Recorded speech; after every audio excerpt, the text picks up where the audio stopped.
Olá! O TVMP Entrevista de hoje é com o professor Marcos Rolim, doutor e mestre em Sociologia, especialista em Segurança Pública pela Universidade de Oxford, do Reino Unido, membro fundador do Fórum Brasileiro de Segurança Pública e do Instituto Cidade Segura. Ele foi presidente das Comissões de Direitos Humanos da Assembleia Legislativa do Rio Grande do Sul e da Câmara Federal e é membro do Conselho Nacional de Política Criminal e Penitenciária e autor de diversas publicações sobre violência e segurança pública.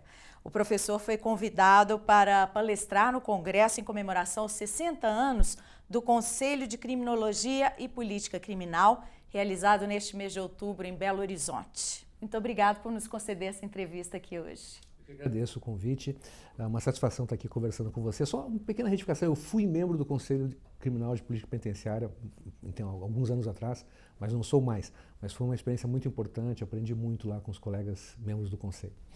Bom, então a respeito disso eu queria te perguntar qual que é a realidade penitenciária brasileira hoje? Então, o Brasil já ocupa há muitos anos, há décadas eu diria, né, um papel assim, uma posição vergonhosa no cenário internacional como praticante de uma das piores execuções criminais que se tem notícia, né? Talvez isso hoje seja já muito amplamente conhecido, até um reconhecimento jurídico foi produzido sobre isso. Quando o Supremo Tribunal Federal usa essa figura, né, do estado de coisas inconstitucional para sintetizar a realidade penitenciária, ele está praticamente afirmando isso em termos jurídicos, né? Quer dizer, é uma situação tão absurdamente violadora de direitos que o próprio sistema prisional é um estado inconstitucional de coisas, né? Seria preciso um esforço muito grande, não só do Poder Judiciário, mas dos governadores, de todos os órgãos públicos, para que essa situação pudesse ser reformada. Na prática, o que nós temos? Nós temos uma superpopulação carcerária, o Brasil tem aproximadamente 800 mil presos, se somarmos todos os presos, também no regime semiaberto, mas é a terceira maior população carcerária do planeta em termos absolutos. Em termos relativos, a taxa de encarceramento do Brasil é também uma das 10 maiores do mundo. E o agravante é que grande parte dos países, como por exemplo os próprios Estados Unidos já há muito tempo é o país que lidera o encarceramento no mundo, mais de 2 milhões de presos, mas já há alguns anos eles vêm diminuindo a taxa de encarceramento, né? E o Brasil vem aumentando, né, sistematicamente, crescendo geometricamente essa taxa de encarceramento, com resultados que são absolutamente questionáveis, né? Se nós estivéssemos fazendo isso e recolhendo como resultado o seguinte, olha, a gente está encarcerando muito, mas o crime está diminuindo, mas a violência está diminuindo. Mas, pelo contrário, as evidências todas apontam para um efeito contraproducente dessa superlotação carcerária, que é muito fácil de todos nós entendermos. Nós temos uma grande massa de pessoas que estão sendo presas por delitos de menor gravidade. Em geral, a grande maioria das prisões no Brasil, seguramente mais de 90% delas são feitas em flagrante, chamado flagrante presumido. São policiais militares que aprisionam pessoas na rua, basicamente por questão de crime que envolve drogas, né?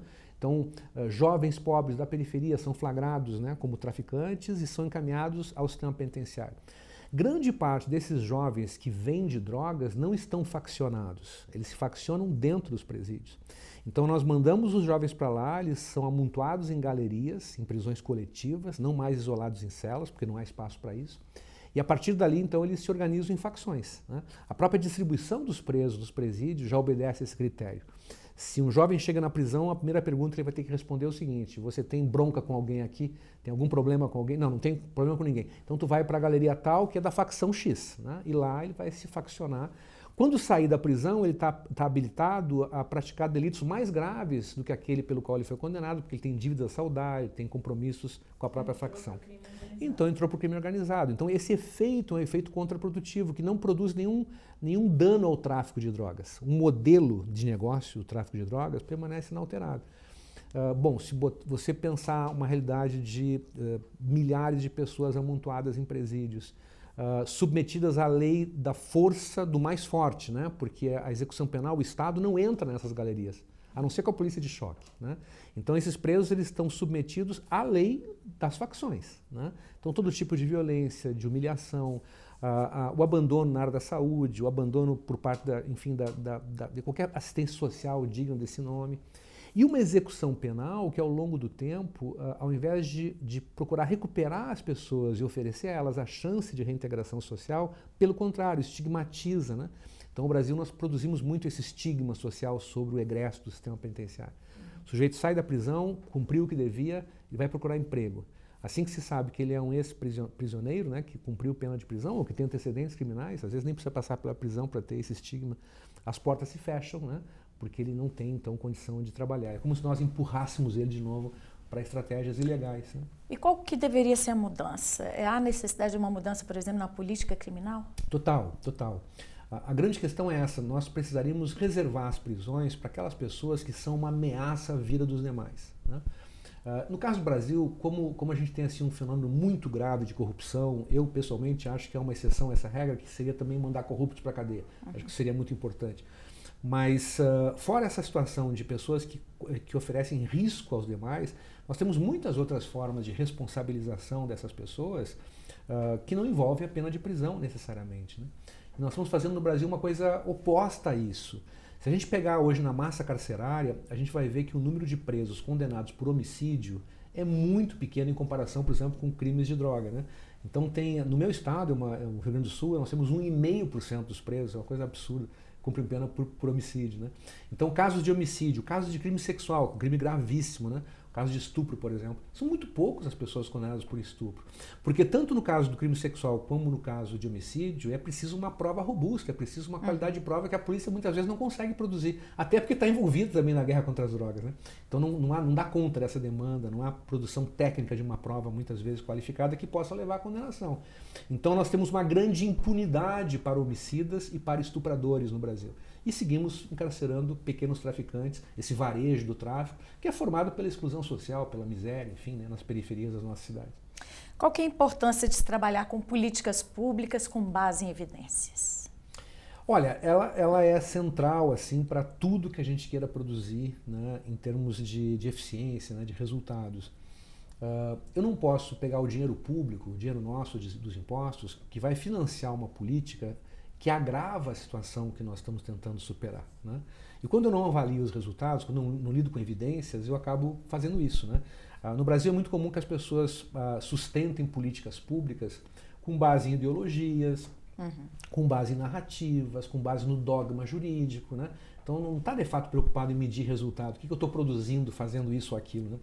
E há estudos que apontam a possibilidade de se trabalhar com isso, né? Sim, total. Levantamentos, pesquisas nesse meio penitenciário, nesse meio criminal. Sem dúvida, sem dúvida. Eu falava na minha palestra, no evento, que nós temos hoje muitas evidências sobre o que funciona e o que não funciona durante a execução penal. Né? Algumas dessas evidências que foram colhidas em pesquisa, elas são contraintuitivas. Né? Então, por exemplo, eu dou exemplo na minha fala, se eu tenho um volume de recursos que é pequeno, não é expressivo, para desenvolver um projeto de ressocialização dentro de um presídio, eu não posso pegar todos os presos. Quais seriam os presos que eu escolheria para fazer parte desse projeto? Normalmente as pessoas vão responder, olha, eu vou pegar o cara que tem a melhor possibilidade, o sujeito que é mais tranquilo, que é mais calmo, que colabora mais, né?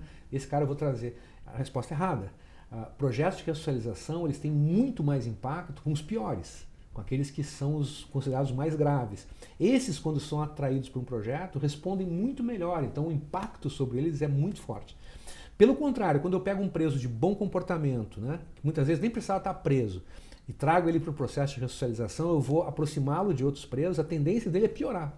Então há pesquisa sobre isso, assim, 40 anos de pesquisa no mundo sobre o que funciona na ressocialização. A primeira grande evidência é essa, os presos de pior perfil são os mais impactados por projetos de ressocialização. A gente não faz nem com um nem com outros, né? Mas quando não se tem pesquisa sobre isso, a gente não consegue aplicar bem o dinheiro público. O que impede da gente começar a trabalhar assim? O que está no caminho? Sinceramente, assim, nos faltam bons governos, entende? Nos faltam bons gestores. Em geral, os gestores no Brasil, não são todos, claro, há pessoas que são mais sensíveis a esse tipo de questão. Mas, como regra, o gestor, né, o governante, ele está muito preocupado com a próxima eleição. Está muito preocupado com o que os eleitores vão achar. Né? Então, ele sintoniza o seu discurso, as suas iniciativas, às aspirações sociais mais disseminadas. Sem se dar conta que essa aspiração social pode estar completamente equivocada. Ela acaba apoiando uma política que é contra os seus próprios interesses. Então ele perde o interesse de financiar uma política mais consolidada, né, com mais solidez de evidências. por mero oportunismo político, eleitoral. É isso que acontece como regra, né? Mas há também, eu diria assim, em larga parte das vezes, há muitas situações de pessoas que querem acertar, mas não tiveram essa formação, não sabem, por exemplo, o que é evidência, não sabem o que é uma pesquisa científica. Nesse caso, ninguém é obrigado a saber, é óbvio, as pessoas, né, têm oportunidades distintas, mas nesse caso o mais importante é se assessorar de quem sabe, é procurar nas universidades, procurar nos pesquisadores brasileiros quem tenha produção sobre isso e procurar ter esse apoio, né, para garantir uma política mais sólida, mais eficiente. Qual que é a sua opinião sobre o modelo de polícia brasileiro? Pois então, esse é um tema que a gente podia conversar há muito tempo, né? Como nós não temos muito tempo, mas quero só chamar a atenção de todos que estão acompanhando o programa para uma realidade que é muito típica do Brasil. O Brasil tem um modelo de polícia que vem da época do Império, que é um modelo completamente único, né? Nós temos em cada estado duas polícias, a Polícia Militar e a Polícia Civil, que na verdade não são duas polícias, são duas metades de polícia. Porque nós criamos uma coisa única no Brasil, que é a divisão do ciclo de policiamento. Uma polícia encarregada de policiamento ostensivo, né, teoricamente para prevenção do crime, e outra polícia encarregada de investigação criminal. No mundo inteiro, todas as polícias que existem no mundo fazem as duas questões juntas, tá? Então, eu posso ter muitas polícias num país, os Estados Unidos tem, ninguém sabe quantas polícias tem. Alguns dizem que é 20 mil, mas tem autores que falam em 40 mil polícias autônomas, tá? Entre 20 mil e 40 mil. Todas têm o ciclo completo. Ou seja, todas fazem patrulhamento, todas fazem investigação. No mundo inteiro é assim. O Brasil dividiu o ciclo em duas partes. O que fez com que cada polícia acabe sendo um pouco adversária da outra, porque elas precisam do ciclo completo para serem eficientes, mas não tem. Então elas acabam disputando prerrogativas uma da outra e isso produz sistemicamente uma hostilidade entre as duas, que às vezes se boicotam, se criticam, etc. Então, primeiro problema. Não satisfeito com isso, a gente criou uma outra coisa que só no Brasil. Nós temos nas polícias duas portas de entrada. Tanto na Polícia Civil como na Polícia Militar, eu tenho duas portas de entrada, para os de baixo e para os de cima. Então aqueles que vão mandar têm uma porta lateral, já entram por aqui para mandar. Os que vão obedecer entram por baixo, né? Só no Brasil. No mundo inteiro, todas as polícias têm uma só porta de entrada. Então todas as polícias, o policial faz seleção, o concurso, enfim, ele entra para ser patrulheiro, depois ele vai subindo na carreira. Se ele for um policial, bom policial, ele pode chegar a chefe de polícia. Quero dizer com isso o seguinte, todos os chefes de polícia do mundo um dia foram patrulheiros. No Brasil nós temos chefes de polícia, delegados, que nunca estiveram no campo, né? Nós temos oficiais da Polícia Militar que nunca patrulharam, né? Por quê? Porque nós criamos uma divisão dentro das polícias, né? Nós temos nas polícias refeitórios separados, refeitório para oficial, refeitório para praça, né? Não se comunica. Então há uma hostilidade interna nas polícias. Não é um modelo colaborativo. Não tem uma carreira única, inclusive, para os policiais. O policial precisa de carreira. Quer dizer, o policial não é só o salário é super importante, mas não é só o salário, é também a perspectiva de ele olhar para frente e dizer, bom, mas se eu for um bom policial, eu posso progredir na carreira. Nós não asseguramos isso aos nossos policiais. Então é um modelo absolutamente ineficiente, né? Que está muito associado a esses temas dos desafios da segurança que a gente não consegue resolver. E quando no Brasil, quando a gente tem uma coisa assim bem complicada, né, o que a gente faz? A gente bota na Constituição que é para dificultar mudar. Então esse modelo está na Constituição, né? Então para mudar esse modelo é uma coisa bem difícil, né? Como seria? Tem que ter uma emenda constitucional. É preciso uma emenda constitucional que vontade do Congresso. 3/5 do Congresso não é fácil, né?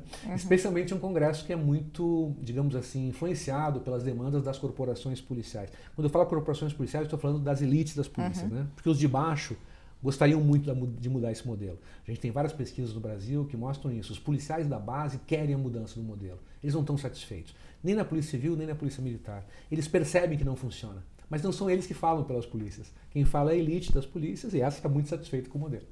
A gente falou das polícias estaduais, né? Qual que deveria ser o papel dos municípios na segurança pública, né? Nós temos as guardas municipais. O senhor acha que funcionam bem? Nós não temos assim estudos sobre funcionamento das guardas ainda assim a contento, né? As guardas podem ter um papel muito importante, né? Especialmente se elas atuarem na prevenção.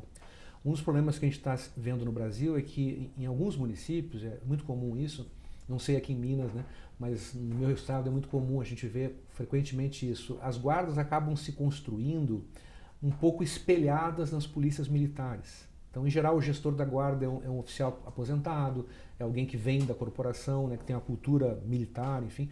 E a primeira coisa que ele faz na guarda é ordem unida, uniforme, armamento, enfim. Então acaba funcionando como se fosse uma pequena polícia militar. Se for para funcionar assim, é melhor não ter, entende? Porque isso aí é só reproduzir um papel que já existe. Agora, as guardas são muito importantes e pode exercer um papel de polícia administrativa fundamental para fiscalização, para a segurança das escolas, para intervenção em delitos de baixa intensidade que as polícias não dão conta e que podem evoluir para um tema mais grave. Vou te dar só um exemplo, briga de vizinhos.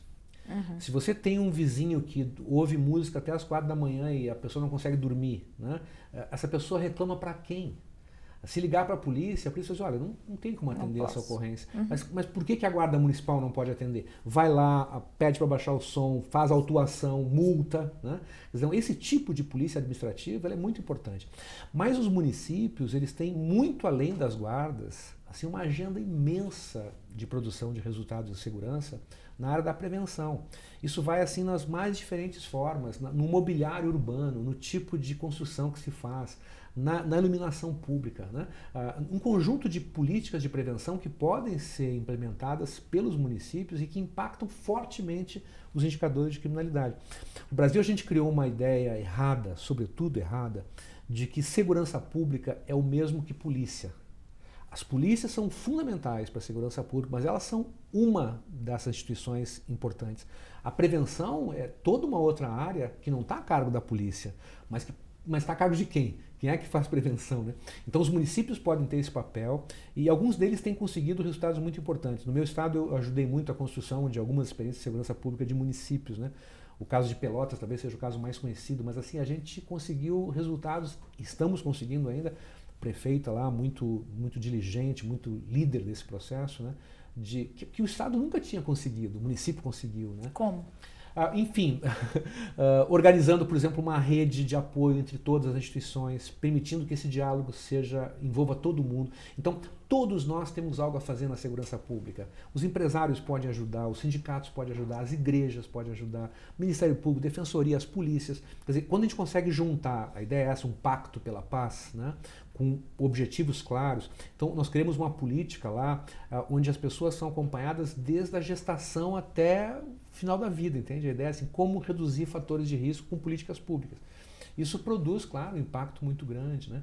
Agora, como essa ideia errada de que segurança pública é policiamento, então se imagina que a segurança seja uma atribuição exclusiva dos estados. E não é. Não é. A Constituição fala, é obrigação de todos nós, né? Dever do Estado e obrigação de todos. Começar do menor espaço, né? Claro. Talvez numa cidade grande como São Paulo, Belo Horizonte, teria que ser feito regionalizado. Regionalizado, né? Sim, claro. É muito importante. Um dos grandes desafios que a gente tem na área da segurança é essa história do trabalho em rede, né? Então, um exemplo típico, assim, de repente eu tenho um jovem, ele é um estudante, está estudando numa escola municipal, ele tem uma conduta violenta, agressiva, né?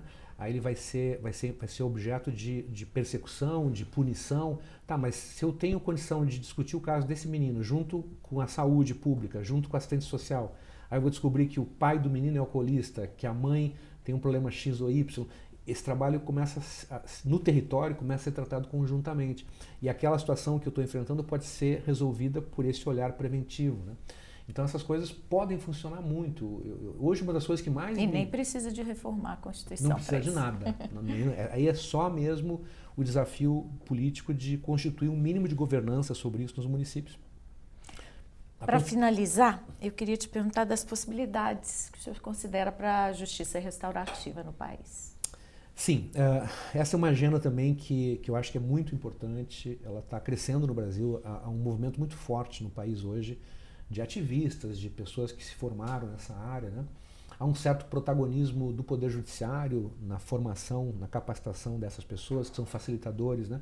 Mas para explicar rapidamente, o que é a justiça restaurativa? É basicamente uma abordagem de superação de conflitos. Eu tenho uma abordagem tradicional, punitivista, que me diz assim, se alguém pratica uma coisa errada para outra pessoa, esse autor deve ser punido, certo? Ok, em alguns casos, de fato, é necessário punir a pessoa. Casos mais graves merecem essa punição.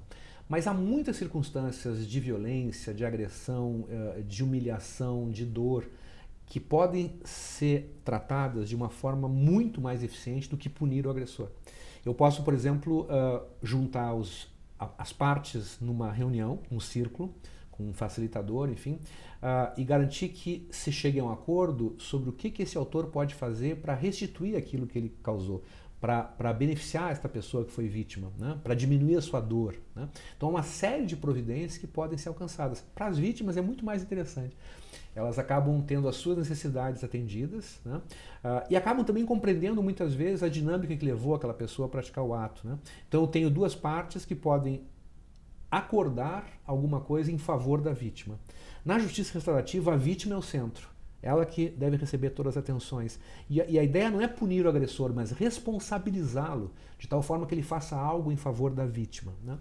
Essa dinâmica do ponto de vista criminal, ela tem pouquíssimos espaços no Brasil, porque a lei brasileira praticamente impede isso. Há algumas margens que permitem, na área da infância e da juventude, com mais possibilidade. Mas no crime isso é muito difícil de alcançar, ser feito no Brasil, porque não temos a base legal necessária. Mas nós estamos tratando, por exemplo, de uma abordagem que pode resolver conflitos nas escolas, no local de trabalho, né? Na vida das pessoas como um todo, né? Então a justiça restaurativa, o mundo inteiro tem reconhecido isso, há muita pesquisa sobre isso, tem um enorme impacto, um enorme potencial de superação de conflitos. Isso a gente também precisa avançar para É um trabalho que, por exemplo, o Ministério Público pode fazer. Pode fazer seguramente. O Poder Judiciário, o Ministério Público, a Defensoria são aliados, digamos, na busca de soluções, né? Que, basicamente pensando o seguinte, o que é mais eficiente para resolver o problema que todos nós queremos resolver, né? Então, isso é fundamental. Ok, muito obrigada pela sua entrevista. Bem-vindo mais uma vez à TVMP. Volte sempre. Obrigado, muito obrigado. A você que esteve conosco, continue ligado na TVMP. Eu volto em breve.